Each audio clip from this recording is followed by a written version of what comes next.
And now, another episode of MMA Gossip with your boys. Boom, baby. We're back. MMA Gossip, episode number 37. All three of us back in the booth.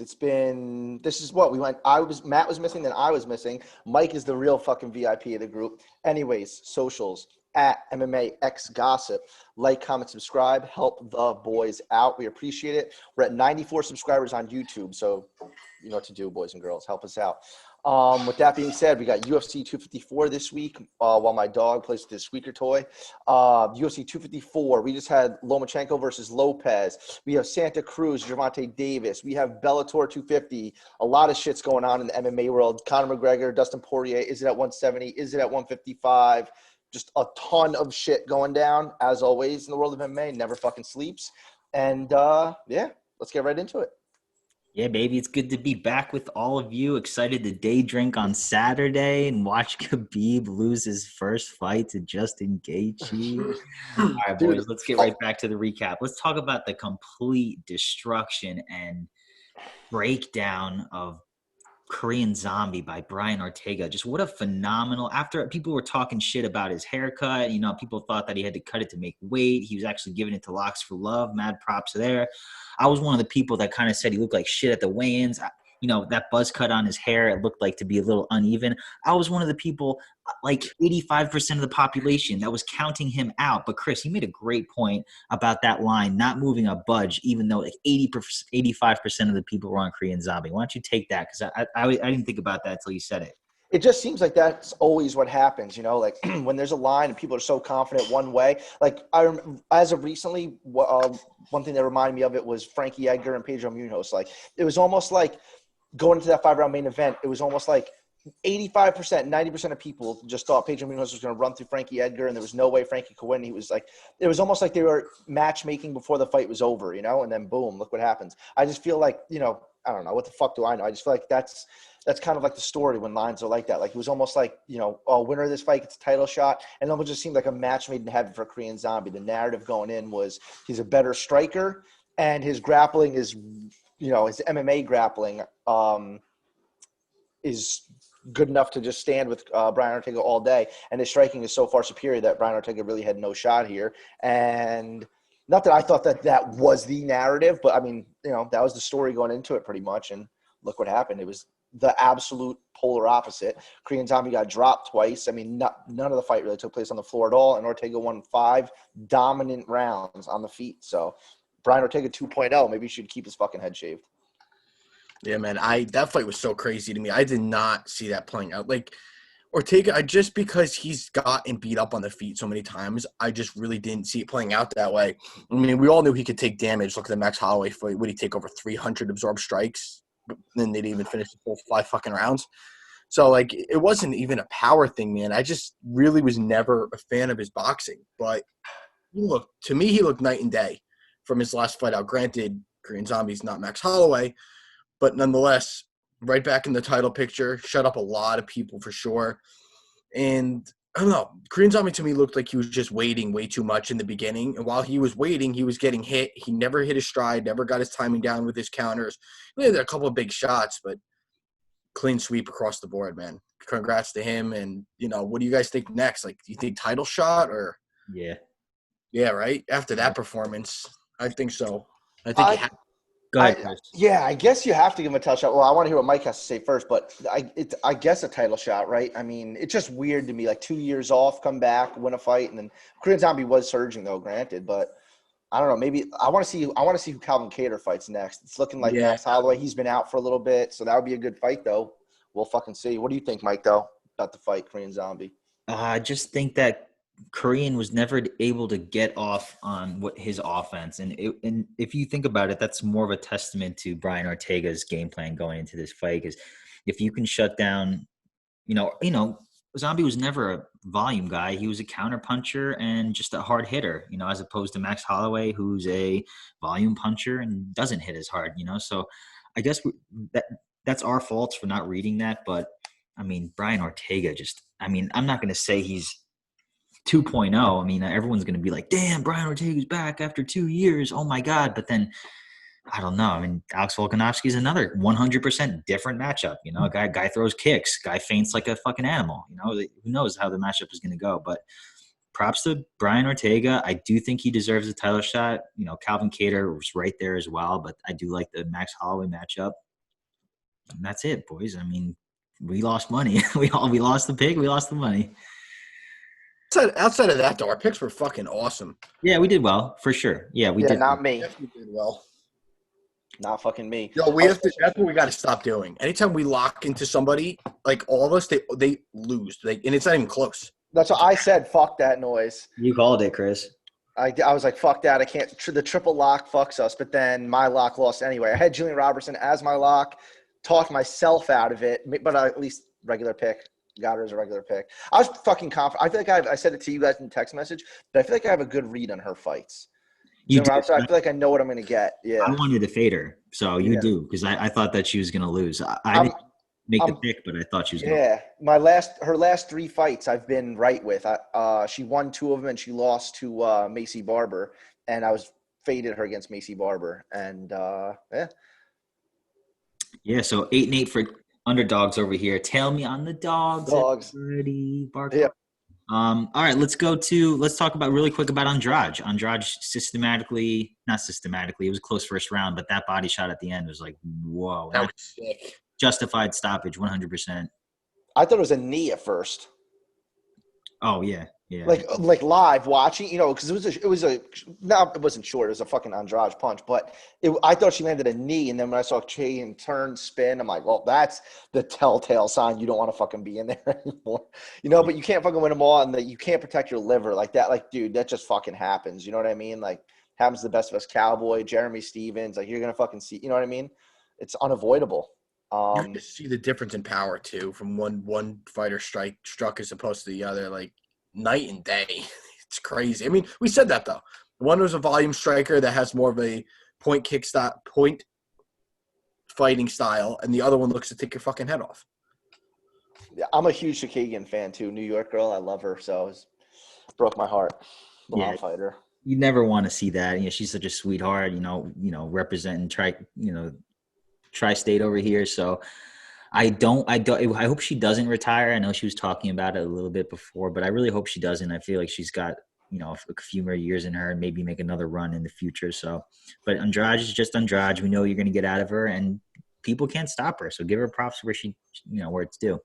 People can't stop her unless her name is fucking Valentina Shevchenko. And she gets that title shot, she's getting whooped. Mm-hmm. Like, the blueprints out there, like Jacek beat her. Obviously, Rose did it in a different fashion, but I just feel like Shevchenko right now is on a different level. And I said this about Rousey. I said it about Joanna. And I'm going to say it about Valentina. Not Valentina as much.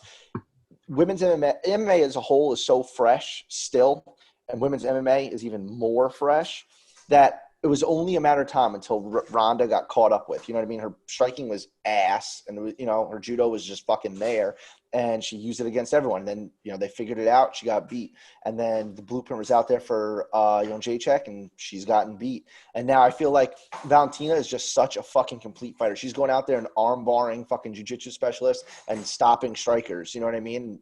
Taking honestly, she's just so good. She's just such a complete fighter. But I feel like eventually someone's going to beat her. I mean, it's so easy to say that. But then maybe the blueprint will be out there eventually. But I don't. Right now, Jessica Andrade is not it. I don't think anybody right now is going to even get close to Shevchenko. Because all the people you just mentioned, they all had their style. That no one could crack that code. But Shevchenko is. Where do you take her in a fight? That's what I said. She's complete. Where the fuck do you go? She's minus 1250 over Jennifer Maia right now. Rightfully so, honestly. Jennifer Maia, sorry. Samaras followed me on Instagram yesterday. Oh, yeah? Yeah. Right. I was like, what the fuck? Just super random. Yeah. All right, let's bounce over let's talk about some of the marquee matchups of UFC 254. Marquee, bro. You could start right at the fucking bottom. I mean, not the bottom. Just, leave out the Joel Alvarez fight. But Casey Kenny, Nathan Wood right at the bottom. You're kicking off. That's a banger, dude. It's a great fight. Let's talk about on short notice. All right. Well, we're not talking about Liana Jojua. No one cares. We're not talking about. I'm sorry if you guys want to talk about Sam Alvey. I'd prefer not to, but he's a plus underdog. Let's talk about Casey Kenny and Nathaniel Wood, the prospect. He's not the prospect anymore. He's got like 21 fights under his belt. This is an interesting matchup because Casey Kenny is coming off a 2-week notice fight. This is at 140, by the way, not 135. So this is a catch weight, and which is great for Casey Kenny because cutting weight over on Abu Dhabi Fight Island with all this shit going on, I wouldn't think it's a good idea. So Nathaniel Wood, mostly a striker, gets hit a lot, but has a serviceable ground game. And you got Casey Kenny, who's just pretty much just established himself as a striker now. He looked like a fucking world beater against Liu Tang, but obviously has an edge on the ground as grappling. You've seen it before against Ray Borg. You've seen it before against Merab Dvalishvili, even though it was a loss. Who takes this fight? I really love Chris, go ahead. Yeah, the fan in me obviously wants Nathaniel Wood to win, but I think this is a good matchup for Casey Kenny. Nathaniel Wood is he's definitely well-rounded. He's obviously known as a striker. He's always working on his boxing, but he's got some slick submissions. He's got close to as many wins by submission as he does by knockout. He's up there. He's got a bunch of wins by submission, some slick submissions, some darts in there, some guillotines. He's good. He's definitely well-versed on the ground, but I think Casey Kenny's such a grinder. He's on a roll right now. He's been trying to fight quick turnarounds, and Nathaniel Wood is taking this fight on short notice. Granted, Casey Kenny is as well, but Casey Kenny was, like Mike said, 2 weeks. I think he just fought on like the 4th or something like that. So he's obviously fresh, just came out of a full fight camp, and I think he just wants to keep that going. So as a bettor, I would say Casey Kenny, and as a fan, I would love to see Nathaniel Wood in this position. I'm actually going to go with Nathaniel Wood here. I think this fight, just because you're getting two guys that are quote-unquote prospects, and I think it's not a make-or-break fight for either of them by any means. I also feel free to disagree with me. I kind of understand the timing of it because I feel like, do you think if somebody loses, you're kind of derailing a train a little bit? Like I feel like we've seen this movie before, and the two guys go two separate paths and meet like somewhere further down the road. Like Wood's already gotten tested once, lost, and I don't know. I'd like to see him get built back up a little bit more before taking a fight like this. I can easily knock him right back down the totem pole, but I guess that's why they got to fight. I'm gonna go Nathaniel Wood here, though. I think this fight's gonna stay standing. Like Mike said, Kenny definitely has the advantage on the ground, but even though Wood does get hit a lot, I would think his stand-up is a lot better. I think it's just more versatile. And I think that they just kind of bang it out like two young guns, like you would expect them to. It's going to be a crazy fight. It's going to be a wild fight. And, yeah, I'm going with Nathaniel Wood very, very tentatively. And a lot of it, too, does have to do with I think Wood is the fresher fighter in this situation for sure. Like, I know it's both short notice, but just the chain of events between the two over the last, 2-3 weeks, whatever it is, I think he's going to be the fresher guy. I agree, Matt. I do think he's going to be the fresher guy. Like, who knows? Like, if Casey Kenny won his bout against Liu Tang like he did, and then who knows? He might have just, celebrated, partied it up a little bit over there in Abu Dhabi, probably ate a shit ton of food, put all that weight back on. It's not ideal if you're fighting 2 weeks after that, right? And then so you get the call, you accept the fight, catch weight. Nathaniel Wood is training all year round. He's not the kind of guy to get out of shape and just sit on the couch and get up and go fight. So on that front, it's so hard to pick. I think the value is 100% on Wood, but Casey Kenny with that new stand-up game going on, and the chance that it hits the ground, I got to give Kenny the advantage there, a significant one too, because he's just a fucking freak on the ground. I got to give him credit, man. He's so good on the ground. He didn't he beat what's his face Royval? Brandon Royval, yeah, I think it was an LFA. And that was like a grappling fight, and he looked so good in it. And look how awesome Royval's been looking lately. So I lean Kenny, but if I was going to place a bet, I think the value is on Nathaniel Wood. So I'm going to be watching like this because I don't want either guy to win, man. They're both awesome. This is crazy clash of styles right here. I'm going to say two things right here real quick. This could be – so I know Nathaniel Wood's been looking for his first stop by strikes in the octagon. That was a thing coming in. He said he wanted to get a finish by strikes. I don't think this is the place where he does it because his first 3 UFC fights, he won all 3 by submission, then lost to Dodson, and then came back and won by decision. So he's still looking for that stoppage win. But I think a submission here for him is definitely possible. So that might be something I would sprinkle. I know Casey Kenny is super well versed on the ground. But if he's going for those takedowns repetitively, Nathaniel Wood is sneakily slick on the ground. So, like, that's somewhere where he could slip in a guillotine or a dar, something like that, catch him cold, and that would be fucking awesome to see. Number 2, I want to clip this right now that Matt is picking Nathaniel Wood because this is a fight where I could see on Saturday Matt being all over Casey Kenny. Tentative. Every time Matt makes a pick, it's always tentative. Depends on how the days, I was going to say the night, but this Saturday during the day. Yeah, and I can't even judge it how much I'm like down at that point either. So the main card starts at 2, right? Yes. Yeah. That's what it was, 2 p.m. The main card starts, yeah. Thank God, dude. That's gonna be awesome. Yeah. All right, we got Magomed Ankalaev versus Iwan Kutalaba. We all picked Ankalaev the last 4 times. I was just gonna say. Yeah, nothing's changing. Go back and listen. We were all already correct, and then every single time since we've all said that since we were correct, we already saw this plays out. Here we go. On to the next one. Alexander Volkov going against Walt Harris. This is an interesting fight. Volkov's like a -170. I think it should be bigger. What do you guys think? I think it should be bigger too. I don't know, man. It's hard because with everything surrounding Walt Harris, you don't know where he was mentally and training-wise last time out. Regardless of what he claimed, he came out against Overeem like a fucking bat out of hell. Somehow Overeem's chin held up. In the second round, he looked like Walt Harris looked like John Vellante pre-fight. So, I mean, if it's going to go all 3 rounds, you got to favor Volkov. He's longer. Here we go. He's longer. He's bigger. I think he's just going to keep him at the end of the jab. I don't think Harris's wrestling will carry for 3 rounds.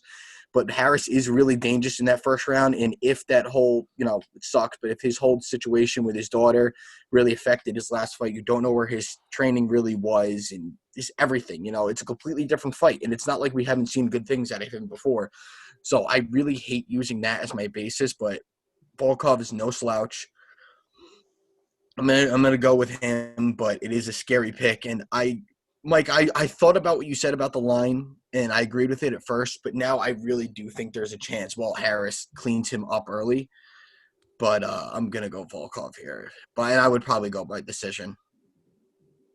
I feel that. Yeah, I think Volkov's going to win this place too. This is another scary one where exactly like we were saying about Korean Zombie, I feel like this is one of those narratives where like you look at it, if I had no clue what the line was, right? It wasn't even out yet, and you said who would win, Alexander Volkov, or I almost just said or fucking Curtis Blades or fucking Walt Harris, I think that I would just say Volkov right off the top of my head. He's just better. You know what I mean? He's a better all around. He's just better everywhere pretty much. And then his last fight, coming off the Curtis Blades fight, they went the distance, and he looked really fresh after being taken down for 4 rounds, 3.5, 4 rounds. Volkov still looked fresh going into the 5th, and you never see that as a heavyweight. He can go the distance. He's fought big punches before and been fine. He schooled Greg Hardy. He was schooling Derek Lewis until he got fucking caught late. But I don't know if Walt Harris isn't Derek Lewis. Derek Lewis just has something that he knows how to hit that off switch late in fights. He actually carries his cardio pretty well, Derek Lewis, some in a weird fucking way where Walt Harris does not do it the same way. I totally see a world where Walt Harris starches him in the first round. But I think if it makes it out of the first round, I think it's Volkov's all the way. I could see him finishing it later in the fight, end of the second, early third, or like Matt said, just winning a clean-cut decision. So I'm going Volkov here. Hey, you guys broke it down for me. Round 1, Harris or Volkov. That's it. I really don't think there's much more to say. Volkov 100% is better at every single facet of the game. Experience, striking, grappling, cardio, heart even. You know what I'm saying? Because, Walt Harris, when he gets tired, he's like, I give up. See you later. So going with Volkov as well. All right, baby. Co-main. Jared Cannonier coming back after a year or so. I think he had like a torn rotator cuff of some sorts going up against, Robert the Reaper Whittaker coming off his fresh, close win over Darren Till. I always forget that fight happened. Oh, yeah. And by the way, Cannonier's a slight favorite, which I think is pretty interesting. What do you think, Matt? I think Cannonier's going to fucking blast him. I really do. And you know how much I love Whittaker, but I am not I did not think you were going to say that. I'm not comfortable with this fight. I think Whittaker is going to get fucking slapped. That's it? That's your analysis of the Yeah, fight? man. Like, I don't like how he's been taking damage. Till dropped him, and look at Cannonier. I mean, in his interview, he just sounds like one scary motherfucker. And this, like, the way he's been fighting lately, dude, I do not trust Whittaker's chin to hold up. And this isn't even a situation where Mike has been saying, oh, I'm not going to take the guy that has knockout power over the guy that's the better. Like, right now, I kind of think Cannonier is also the better fighter. Like, I know Whittaker just went to decision against Till, which is fucking tough to do, and won that fight. But I feel like after both of them got dropped, that fight kind of faded a bit. It turned into more of a point fight where I think Cannonier is going to try to bring out the fucking dog in Whittaker, and I think he's going to test that chin. And I think he's going to be a lot more aggressive than Till was, and I think it's going to be the demise of Whittaker. What do you think, Chris? Damn, dude, I'm like, I don't know. I'm taking back that you said that. I did not think that was coming from you for sure. I thought you were going to go Whittaker all the way. I mean, obviously as a fan, but you know what's going to happen also tomorrow, right? You're going to bet on fucking Whittaker or Saturday, rather. 100%. But dude, let me summon my pick from the Cosmos. Dude, he's out there for sure. Jared Cannonier is a special human being from fucking Alaska. He loves all those crystals and the cosmos, and he is an interesting human being. But I think he's in a good headspace right now. And I feel like this is, again, though, I will say this with asterisk this, it just seems like this is another one of those fights. Like I just said it with Volkov, I just said it about Korean Zombie. This just seems like one of those fights where their narrative is pre-written. Like Izzy's already talking about fighting him, and they're like, oh, if he wins, he gets a title shot. And they're kind of matchmaking for Whittaker elsewhere. Like, oh, if he wins, he could fight the winner of, whatever. But it just seems like Cannonier win and you get a title shot. You know what I mean? And Izzy's already bringing his name up. So I don't know. This is a tough fucking fight. This is, again, the fan of me, I would love to see Whittaker win. I would love to see Whittaker win here. I feel like he's been written off too much, even by myself, coming out of the Till fight. I feel like the narrative was always going to get beat. I think I picked Whittaker, though. I did on our podcast picks. I went with Whittaker. And, man, I don't know. I'm like basically deciding this fight on the spot right now, to be honest with you. The line shows that. I think it's like a pick 'em price, right? They're both minus money. Yeah, man, I don't know. I could see. I think if it goes the distance, I think Whittaker wins, and I think that if it ends inside the distance, I think Cannonier wins. And you know what's so crazy is obviously Cannonier moving through all these weight classes: heavyweight, light heavyweight, middleweight. I think we were all there. Was it in Barclays or MSG when it was at 205? He fought Glover Teixeira and just got dominated in a boring ass wrestling match. Remember, it was just. So I always have that in the back of my head. Granted, he looks rejuvenated at 185. He looks like a different human being. So whatever the Cosmos are doing, they're working in his fucking favor. I'll tell you that. You saw that, right, Matt? Yeah, I had to watch it. That guy's crazy. It's the kind of guy that tears an ACL and puts a crystal on it and thinks it feels like a fucking Yeah, that is. Yeah, I mean, it's also worth noting, like, he is coming off that surgery, so we don't know what the fuck he's going to look like coming out of that. But I haven't made a pick yet. I'm riding with my boy Whittaker. I'm gonna say Whittaker takes it. My God. Maybe he'll even work in his wrestling. I know I said that against Darren Till also, and he didn't, and he still won the fight. I'm telling you right now, I'm putting Cannonier as my lock, and I'm not changing. All right. So, Chris, let's hear it. I think that the wrestling is going to be a bad idea if Whittaker does it. If you said if Whittaker does it, that's because Cannonier is so powerful and his takedown defense is so good. I mean, look at Jack Hermanson. He just got fucking slapped. I just wonder if he's going to work that in just because, I don't know. I know what you're saying. I'm glad you said that, though, because I was going to bring it up if you didn't, because I see a lot of people talking about, Whittaker has that extra, facet of his game that can, make this really complicated for Cannonier and take him down. Like, I mean, look at what, the Joker did. It didn't work. Look at what Branch did. It didn't work. Not that Branch is a world killer at this time. He's pretty much a fraud. Branch is fat. That, Cannonier was a plus 300 in that fight and then just destroyed David Branch. And he was plus 300? Yeah. And he was a plus 225 against Joker. Fucking crazy, right? And now he's a pick'em price. So I think you're right. It's not going to be a tentative fight. I think Cannonier's going to come in his face and be aggressive. He's not going to look to counter. He's going to look to punch Robert Whittaker in the face. And if Robert Whittaker can, use that movement and his striking efficiently and avoid those big punches, I do favor him to win. It's just that he is a little chinny at this point in his career. He has been dropped multiple times. He's been in wars. That quick turnaround after a Darren Till fight may not be the best thing for him. I think, you said Cannonier's in the right state of mind right now with all his fucking cosmos and little rocks that he plays with and shit and prays to whatever the fuck. So I think he's in a good state of mind. We don't know what he's going to be like after the surgery. As you can tell, I don't know who the fuck I'm going to pick. I don't know, man. Damn, I guess I'm just going to go with the odds makers here and just slightly lean with Cannonier, but I don't know, man. I really don't. It's a fucking great fight, and I'm just so fucking stoked for it. I am too, man. I'm fucking excited. And now, I mean, dude, this is, dude, 254. I know we're about to get into it, but Dana said this is trending to be the biggest fight in UFC history. That's crazy. That is crazy. I mean, Khabib is a big star and is fight on, and it is the only thing going on. I get it, but that's fucking bananas. Let's fucking go. It's time, baby girl. What's your name?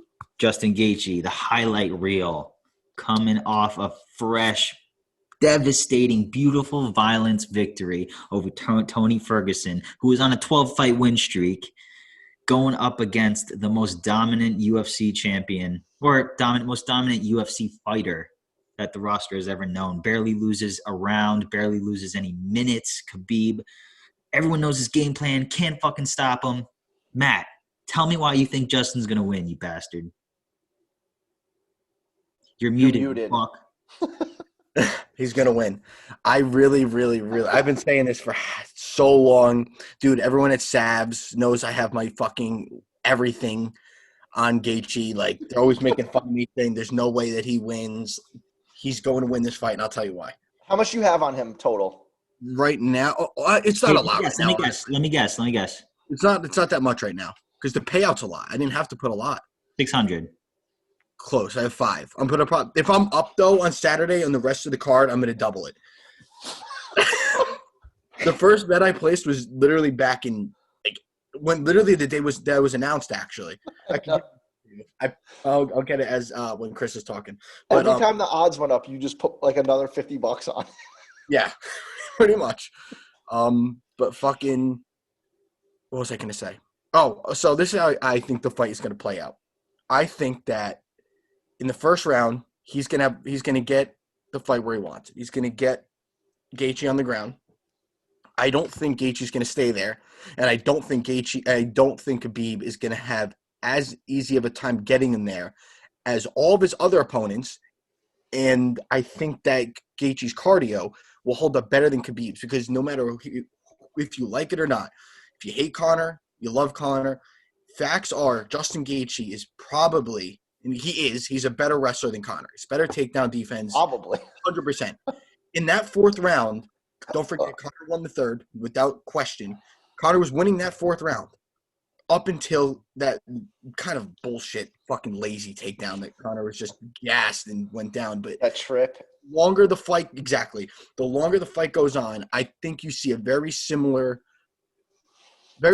outcome, but I think throughout the fight, you're going to see Gaethje dealing out a lot more punishment, and we really haven't seen Khabib in a fucking war, man. We haven't. Nobody knows how this guy takes damage, and I want to see it. I think Gaethje's going to be the one to do it. I really do. I think the first round's going to be grueling. And if it's not grueling, it's because I think Khabib is actually the timid one shooting. I don't think he's going to come out like he did against Conor and shoot for the ankles within the first minute. I think it's going to be on the feet for a little bit. I think he gets the fight to the ground. I think Gaethje gets back up. And I just don't think Khabib's cardio is holding up. He didn't do this camp at AKA. I know the whole thing with his dad just passing messed him up a bit, but I just have a weird feeling. I'm going to be shit-talking myself by, 3 o'clock the latest on Saturday. But I just see a lot of things here in Gaethje's favor that I think people are just ignoring because of the aurora that is Khabib. It gets everybody down. Aurora. That's the wrong word, isn't it? Aurora. Aura. It gets everyone down. Fucking snatches up both of their legs. They're up against the cage, sitting, landing elbows, the squeeze, the whole shit. I just think there's something different about this fight, and I think I have a lot of trust in Trevor Whitman, and I think they're going to have I think they're going to have a game plan for him. They're not going to go in there acting like this was when he was fighting Dustin Poirier. Don't get it twisted. He hasn't been hitting pads for the last fucking 3 months. He's been doing nothing but wrestling, and he's going to be ready for this fight. Chris? So, Justin Gaethje, Trevor Whitman, Kamaru Usman. That's fucking huge. Having Kamaru Usman in your camp, wrestling Usman every fucking day, you're going to get pretty fucking good at defensive wrestling. You know what I mean? Because let's be real, Usman's double the size of Justin Gaethje, even though he's only a weight class bigger.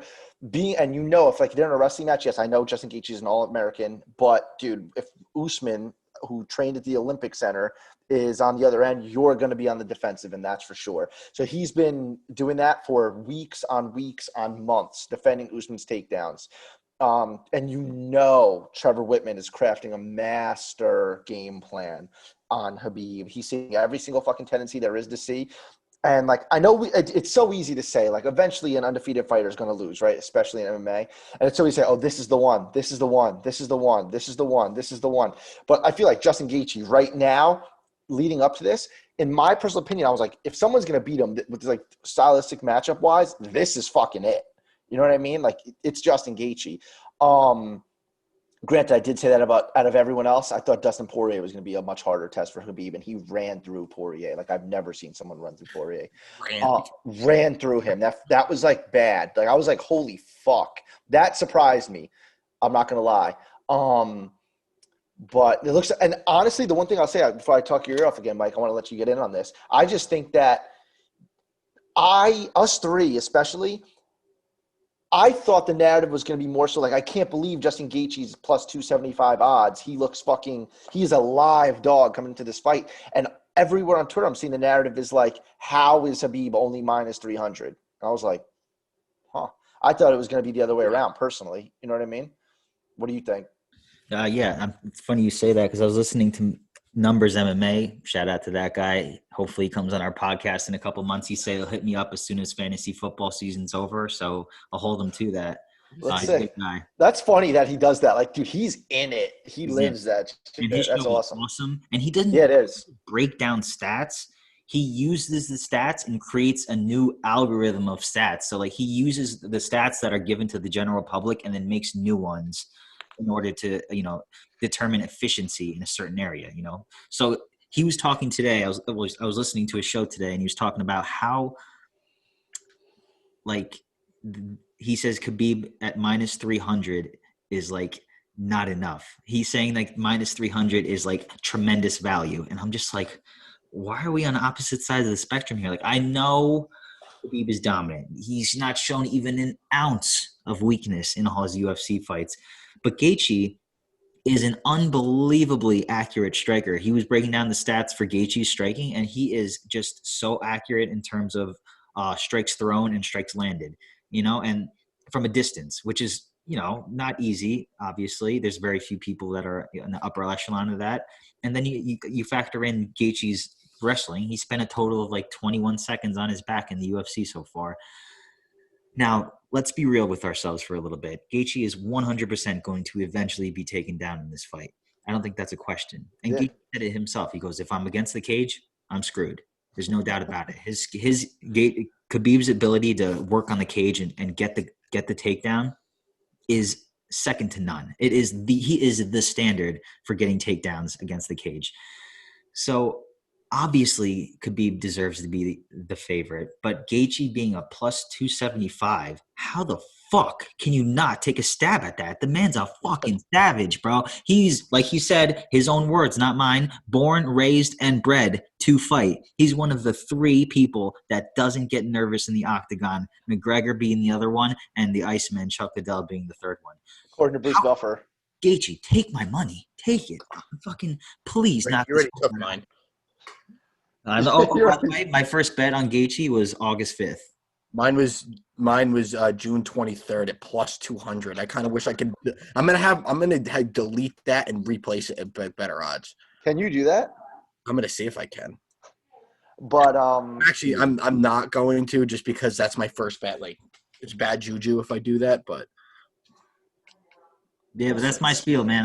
I'm obviously picking Dude. Gaethje, rooting for Gaethje. Money's on Gaethje. Let's go, boy. Let's go, dude. I think, Gaethje is as live as dogs you could be in my eyes. And the one thing, like, I know that no fighter's scared of anyone else, and that's the stupidest nonsense you could ever hear. Like, oh, this dude's afraid to fight. No, he's fucking not. His job. He fights in the UFC. You know what I mean? He's an MMA fighter. That's what he does for a living. He's not scared to fight anyone.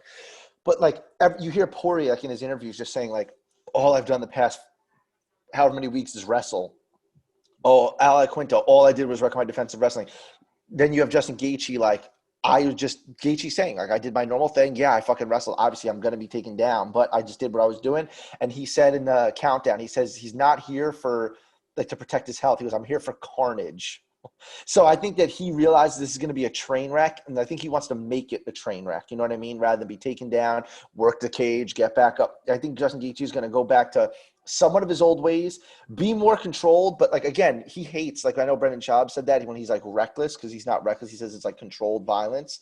But I think he should go, like, I think he's going to go back a little bit more to his controlled violence. Like, the Tony fight was almost like he settled in, and there was that fight, none of it took place on the ground.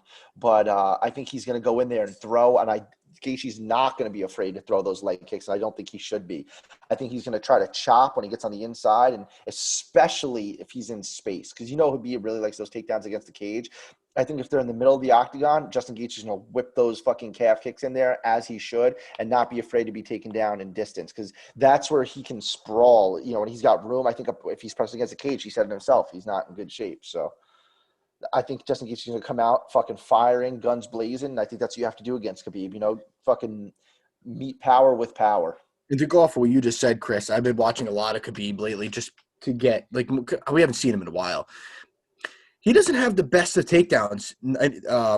What's it called? Not up against the cage, like, especially. That's why I'm just saying that. That's what I'm saying. They're a little labored, like, that's where he does his work. It's not, and it's never on the first attempt. It's the second and the third. Then he gets you down. That's the thing, though. When he shoots in the open, he knows that he most likely maybe won't get you down. But that first takedown, he chains it together with the next one, and by the second shot, you're pretty fucking close to the cage. Yeah, if I'm him, and what's gonna, I think, play huge. How much do you think Gaethje's been practicing his knees? Dude. How sick would that be if Gaethje shot up the knee out the middle and Khabib just dropped? Conor tried it. Didn't fucking work.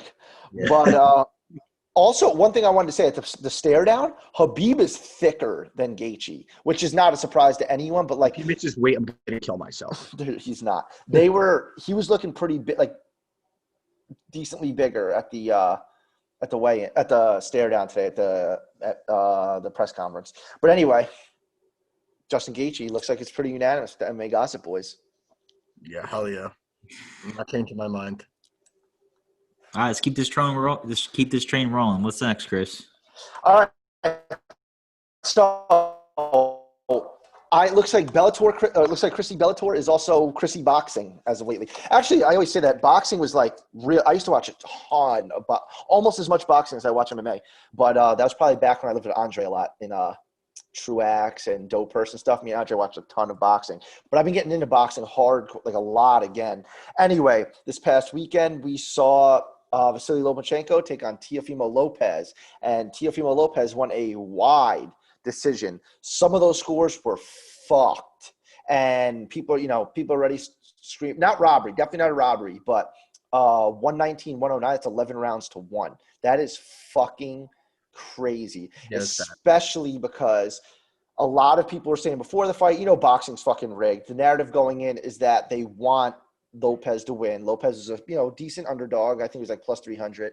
Going in, he's 23 years old. He already has a few belts of his own. I think he had the IBF lightweight belt. And the commission basically wanted him to win. He's 23 years old, fresh blood. You know what I mean? A lot of good matchup with a lot of young stars, like Tank Davis, like Luke Campbell. like Ryan Garcia, and Lomachenko now is in his early 30s, and he's not that he's phasing out by any means. Like everyone thought he was going to win that fight for the most part, but they were using it to springboard him. And then when you get a scorecard, it's 11 rounds to 1 in a fight like that. Like that's a disgrace. Like they like that. You know what I mean? That's insane. That's Andre was texting me because we were talking throughout the whole fight, and it was fucking crazy. Like I thought the first 6 rounds, me and Andre were in total agreement, and we were texting each other after every single round. After the first 5 rounds, I had thought Lomachenko only won the second round, and the second round was even close. So even if you wanted to give that to Lopez, fine. Lopez is up 5 rounds to nothing. 6, 7, 8, 9. Lomachenko turned it up big time. Like 7th, 8th, and 9th rounds were the widest of the fight, in my opinion, for Lomachenko. And then 10, 11, I thought Lomachenko won as well. Going into the 12th round, it was fucking tight. Andre thought it was it can't be tied going into the 12th. Andre thought Lomachenko was up by a round going into the 12th. I thought Lopez was up a round going into the 12th. And the 12th round was really going to fucking put a stamp on it, and Lopez won the 12th round. So I thought he won 7 rounds to 5, which would have been, 116, 112 scorecard. 119, 109 is fucked. It's like fucked. It's crazy. But anyway, he won. He's got 4 belts, a lot of fresh matchups in the division. So shout out to Lopez. I know Matt was on his train. Matt bet some money on Teófimo López, 23 years old, superstar in the making. That's only good for boxing. Lomachenko's got a million other matchups. So he was going up in weight too. So now maybe he'll drop back down to his natural weight class and do fucking work there as he always does. Sticking on subject of boxing, I'm not going to go into it too much. Talk about it next week's episode. Big fight on Halloween. Gervonta Davis under Mayweather Promotions. Hence the thumbnail is Mayweather back. No, it's Mayweather Promotions on May per-view. We'll be taking on Leo Santa Cruz. Santa Cruz is coming up in weight. Gervonta Tank Davis is a pretty sizable favorite. Santa Cruz is a fucking beast. He avenged the only loss he's ever had, and he's a savage. He's real quick, Mexican dude. He's a savage. He basically cleared out his division. He fought light. He fought as low as like 125, I believe. And just basically there was no fucking competition left for him. So he's been moving up in weight. But now he's fighting Tank Davis, big power puncher, big favorite. And you know how Mayweather is. Loves to stack the odds in his favor. So the deck's definitely against Leo Santa Cruz. I'm definitely picking him, but I'll go back into that next week's episode. Also next week's episode, Bellator 250, baby. We're back. Mousasi and Lima. I'll get into that. One thing that I meant to say in the beginning of the show that I don't know if I did or not, like, comment, and subscribe. No, I'm only kidding. Definitely do that. But PFL is back, baby. They announced a 2021 season Thursday nights. They are back, which is interesting because their shows are on Thursday. Bellator has been doing a lot of shows on Thursday. Mousasi and Lima's on Thursday. I wanted to ask you guys, that was one thing I wanted to ask you guys. What do you think about the show like Bellator? Do you think they should try to compete with the UFC on Saturdays, stick with Fridays, or how do you like it on Thursdays? I like it on Thursdays because I think that people that are true fans of just watching people beat the fuck out of each other will turn it on because it's on. You know, NFL sucks these days. I'm not fucking turning into football. I'd rather watch anything else on Thursday. So I think that if they can own a day of the week instead of trying to compete with such a dominant force that's already there, especially when from Bellator's perspective, you cannot physically stack every card. Like the worst UFC card is going to do better most of the time than the best Bellator card. Just own your day of the week. Take Thursdays. I'll always watch it. I watched it last week. You know, it breaks up my week, dude. I think there's plenty of people out there that would say the same thing. Like if I'm working all day, I'm like, oh shit, I get to turn on fights tonight. Like it's huge. I love it. I'm all for it. All for it. Let's do Thursdays. What about when PFL comes back, Mike? I don't know if PFL. Well, I have a problem with PFL to begin with. I mean, like their fucking guys are waiting how long to fight, man? Like these guys need money, you know. But like that's an entirely different story in and of itself. But if I was PFL and I know that would you consider them third on the totem pole? Maybe fourth behind one. Behind one, right? Okay. If I'm fourth, but again, one is a totally different shtick because they have different time zone, blah, blah, blah. I would 100% not want to compete with Bellator and UFC because it's UFC, Country Mile, Bellator, Country Mile, ONE FC, and then PFL. So PFL, if they were smart, they would pick a different day and, work with that. Make sure your fighters get some sort of compensation, man. I don't know why they're waiting so long to do this. Is there a reason why they're waiting for April 2021? The way they do their season, the way it works, you know what I mean, is because of COVID, obviously they got fucking canceled and they got no venue. Like Bellator is super loyal to Mohegan Sun in Uncasville. So they were like, you know, can we get in there? And they basically set up like, that's their fight island. You know what I mean? The UFC has their own fucking, because it's literally, like you said, Mike, Country Mile, it's literally the UFC solar system, Bellator, Country Mile, PFL 1, you know what I mean? That's coming from Chrissy Bellator himself.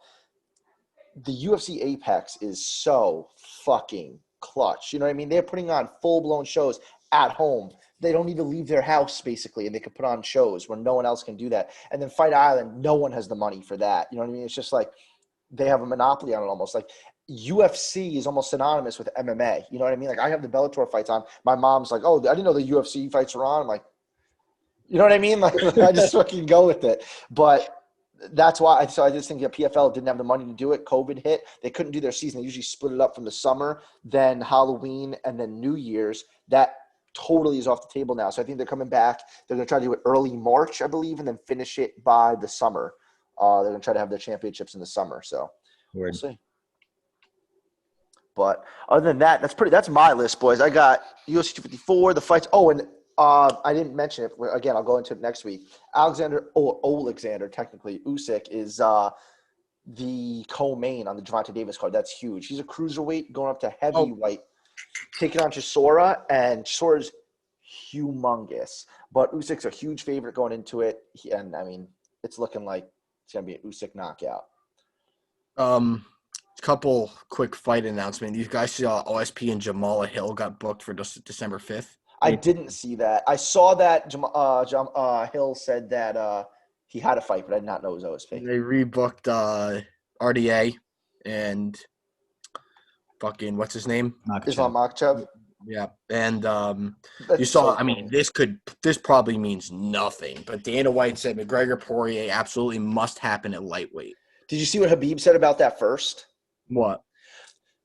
I'll give you my hot take on it, and I want to hear you guys' opinion. So before Dana said that, Khabib said the same thing. He said that them fighting at welterweight means nothing. He's like, if you're a lightweight contender, you fight at lightweight. So doing that at 170 means nothing. Dana came out and basically reiterated that. My opinion is I think Ali and Khabib have a ton of pull. Khabib has a fuck ton of pull. Other than McGregor, he's got the next most, in my opinion. In the UFC, he's a huge star. He's got 25 million Instagram followers, huge pull. And I think I think Dana knows that he's trying to like basically tread on thin ice with Khabib to make the McGregor rematch. Where if he's like fight at 170 and then try to force it on Khabib be like, no. But I think if McGregor beat Poirier at 155 and Dana offered it to him, Khabib be like, fuck, all right. You know what I mean? Yeah. Just my opinion. I mean, no, I agree. And it just pretty baseline, bro. They're both right. It does nothing for the division. What are they going to do at 170? Someone's going to win and then fight Usman one day? Like, no. Just fucking fight at 155. Would you rather see McGregor fight Usman or kill yourself? Kill myself. I don't want to watch that. Why do I want to watch that? No. Why would I want to watch that? Also, I just retweeted my Twitter feed to see what else is going on. Volkanovski is literally trying to sell Ortega versus him in Australia. I thought they were going to surprise everyone and do the Izzy fight in New Zealand or something with a crowd, which would be cool, but it's not looking like. Dana's totally against no crowds. He's like, I'm not doing shit 50%. It's fucking all or nothing. Yeah, he said that since the get. I don't fucking blame him, dude. Yeah, I don't blame him either. Marlon Moraes, Rob Font. Also, you guys sent me that. Dude, I got a hot take about Marlon Moraes. Dude. Go off, Mike. I want you to go off. Dude. All right. So let me just pull up his record real quick here. I know what you're going to say. Dude, I've been saying it since his first fight. Yeah, that's fine. Here we go. 30-second spiel here. All right. Coming to the UFC, split decision loss to Rafael Santos. No big deal. He was a top 5 guy at the time. Split decision win over John Dotson. It was close. A little too close for a guy that's supposed to be 125. Aljamain Sterling knocks him out with a knee, but he intended to throw a head kick, and Aljamain just dove right in and got caught with the knee. Yes, he got the knockout. Fluky, in my opinion. Jimmy Rivera, 100% legit win. I'll give him that. Knocked him out in the first 30 seconds. But then again, 30 seconds is just 30 seconds. Goes out there, destroys Rafael Sanzar, as you were supposed to. Great job. Goes out there, looks like a world beater against Henry Cejudo in the first round, and then folds like the biggest piece of paper you've ever seen. Destruction. Okay, come back against Jose Aldo. I wanted to fade him. Close fight. He gets the W. Dana says, fuck you. Jose Aldo gets the fucking shot because everybody thinks Jose Aldo wins. Okay, comes out against Corey Sandhagen. All the sharp bettors are on him, and he's still a slight. Not us. Goes out there and gets destroyed against Corey Sandhagen. Man, I truly think that Marlon Moraes is 100% has gotten by on hype and highlights. I don't think he's very good at all. He's obviously got some pristine striking in the first round with like crazy power and a ground game to back it up. But you put him up there with any upper echelon fighter, from henceforth he's going to lose, man. I think that his career is coming to an end soon, and he's gonna lose to Rob Font. Rob Font hits fucking hard as fuck, and is a great striker and better cardio and more heart.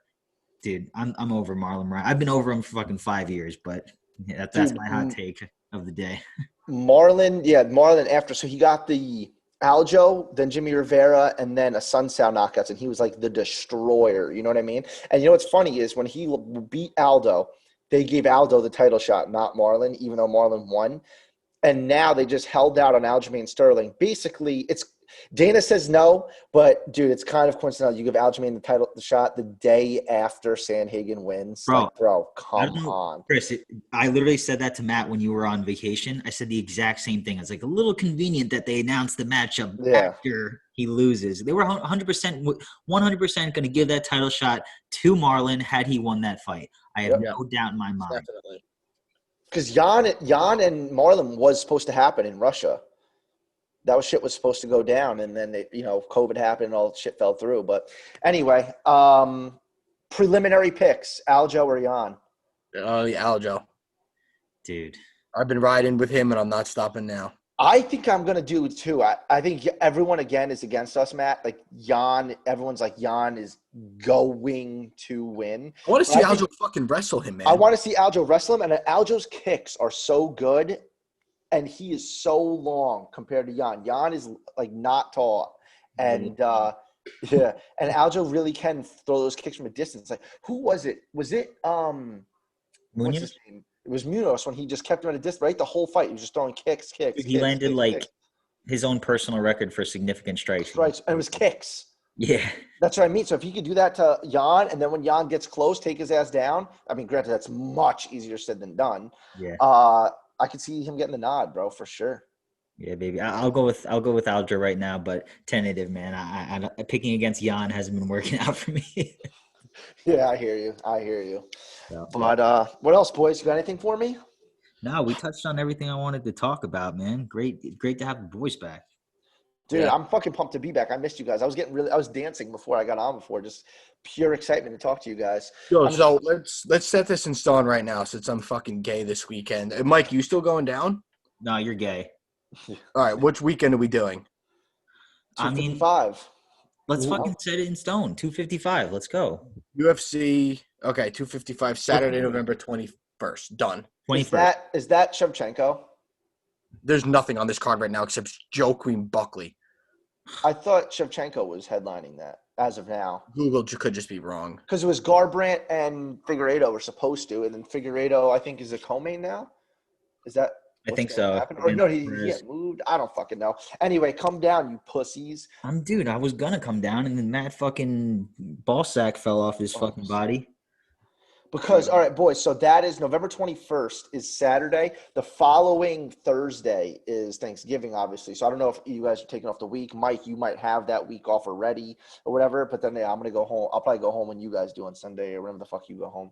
I might stay a little bit. I'm going to come down earlier that week and stay a little bit into the next week. I haven't been down as much as I've wanted to, so I just want to go down really fucking bad. I'm craving it. I've been living here since March, dude. It feels amazing. I know, dude. I was just telling Ashley the other day. I was like, "Yo, it feels like yesterday that we didn't leave there for 4 months." It feels like years ago. that we didn't leave for 4 months, I and now know. we just want to come back down. Yeah, So, man. Also, last thing, final note. We're about to get out of here, and you know who else is about to get out of here?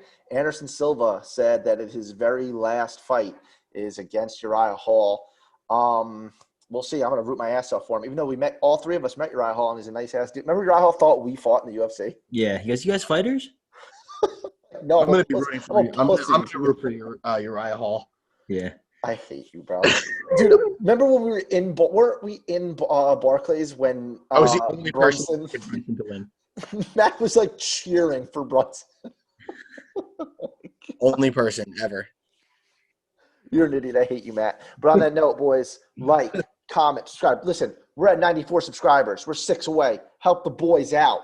Help us out. We went to 95, 94, 95, 94, 95, 94, 95. So it's someone's playing with our nuts. Just fucking take the bait, baby. We're almost at 100. Triple digits. Help the boys out. Yeah, and Rogan's out for the week. Listen to our podcast Yeah, instead. dude. That's it, boys. On that note, Mike, send us off, baby. All right, boys. Be well. Enjoy this most anticipated fight of the year this Saturday. Remember, prelims start at 10:15 Eastern time. Main event, 2 o'clock. Khabib probably makes the walk around 4:30, 5 o'clock. Be there. Watch that shit. Enjoy the fights. Be well, everyone. Love y'all.